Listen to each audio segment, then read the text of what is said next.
Hi everyone, welcome back. This is Sanjay, and in this video I'm going to guide you through how to write the good CV and what are the things you need to avoid in your CV and what are the things you must need to write in your CV.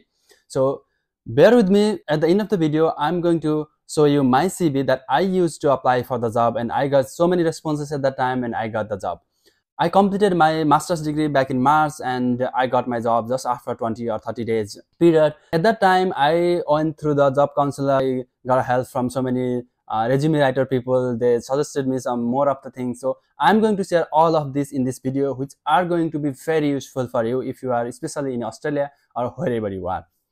So the most important things at first is you need to visualize your skills. Write down your skills that will be applicable for any type of job. For example, if you are an accountant guy or if you are an IT guy, there are some skills that are going to be used in any job wherever you go. So write down those skills which are going to be applicable for any job. If you feel like you lack some skills that is most required in your job, then you can use various online portal or YouTube to get that skills. So if you gather all your technical and soft skills, then it's time to start creating your resume now. If you are a fresh starter or if you do not have long experience or you just graduated, then your CV should be like 2 pages long.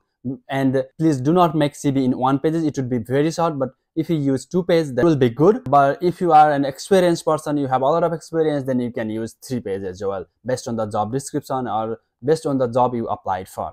One of the most important things, you should not put your face into the resume. Okay, they don't want your face in the resume, so do not put any photo into your resume. Okay, and do not mention your personal information like your gender, your age, and you are married or not, you have a kids or not.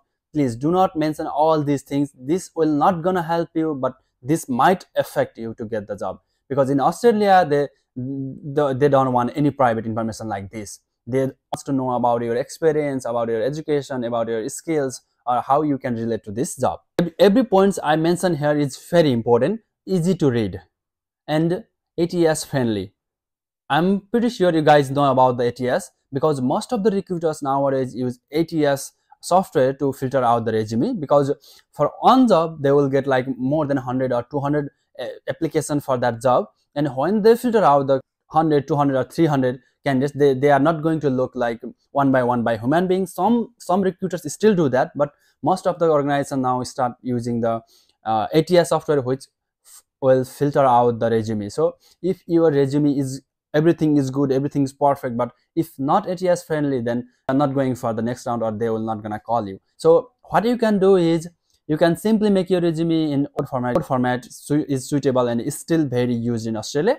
And then I will give you one software link that is called Resume Now. You can find it on Google if you search it. And when you prepare everything in a Word format, then submit that resume into the Resume Now. Then they will give you some like best template for the resume, and you can select from them, and later download the resume in Word format as well as PDF format. And you can use one of the format, PDF or and most of the resume from Resume Now is ATS friendly, and I use that, so I really like that one, and I will show you the format of my resume and my resume at the end of this video. If you are new in this channel, please subscribe it. So the third one is, look, your resume should be look professional, no grammatical error, no spelling error, and no crazy colors. You can use one of the very used software, maybe you know it already, Grammarly. It is very helpful for your grammar check and spelling check.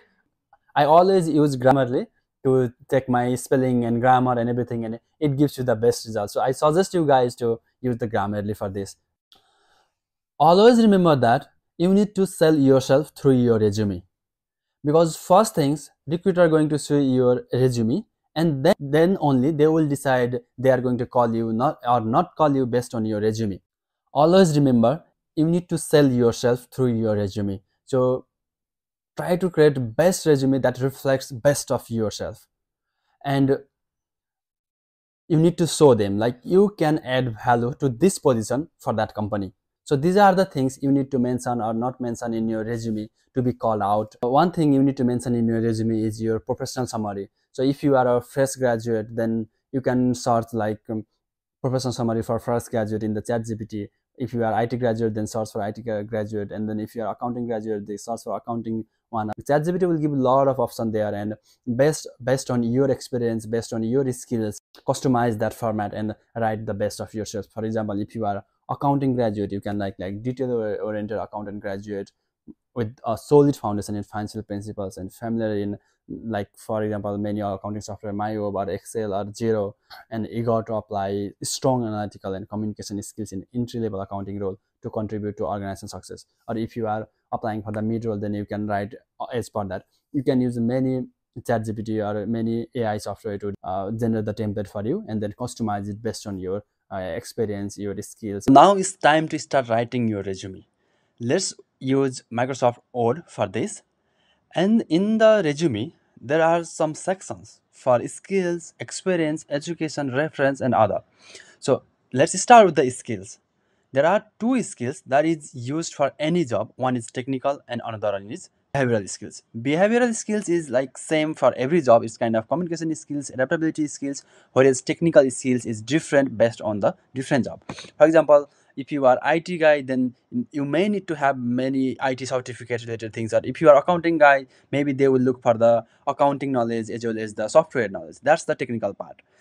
Second one is work experience section. This is one of the critical and most important part that plays very important role in your job done. Okay, so this is the section will decide you are going to get job or not. First things you need to consider here is you need to write your experience based on the most present one, and the second thing is you do not need to mention those experience which are not directly related to the job you are applying for. Okay, so if you did any other job and now you are looking for the IT job, then do not mention other experience which is not directly related to the IT one.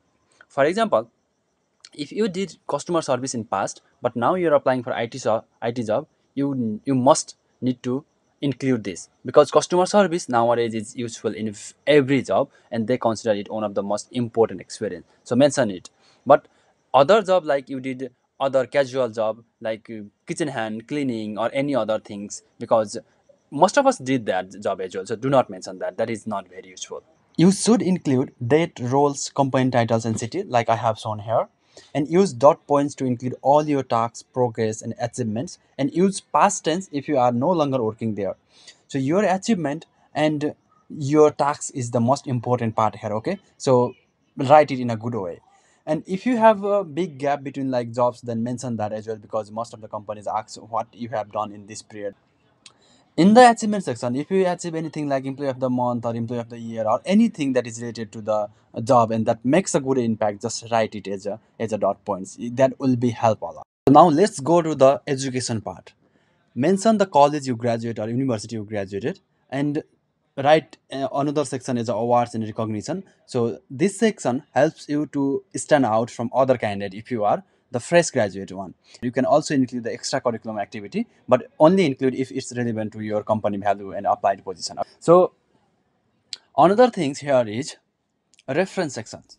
Please do not put reference at first.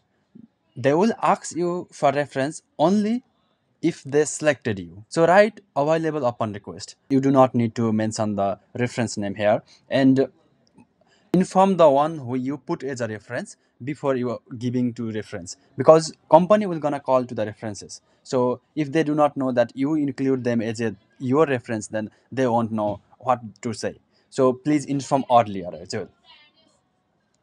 And after all this done, you can include the links of your profile. Like for example, if you use LinkedIn or any other social media, just give the link of that as well. LinkedIn is the best things you can give it to.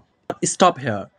You need to work out on your LinkedIn first before you give link. Okay. For example, if you mention you work in the ABC company for 2 years in your CV, but in your LinkedIn profile you work in ABC company for 5 years or for less than 1 year, then this will affect your job. Okay, so please customize your LinkedIn profile based on your CV and then only give it to them. So this much for today. I will come up with the next video very soon that will be about how you can prepare for the interview. Now create your resume like this and start applying for a job. I hope you will get response from the recruiters, and Thank you so much for watching.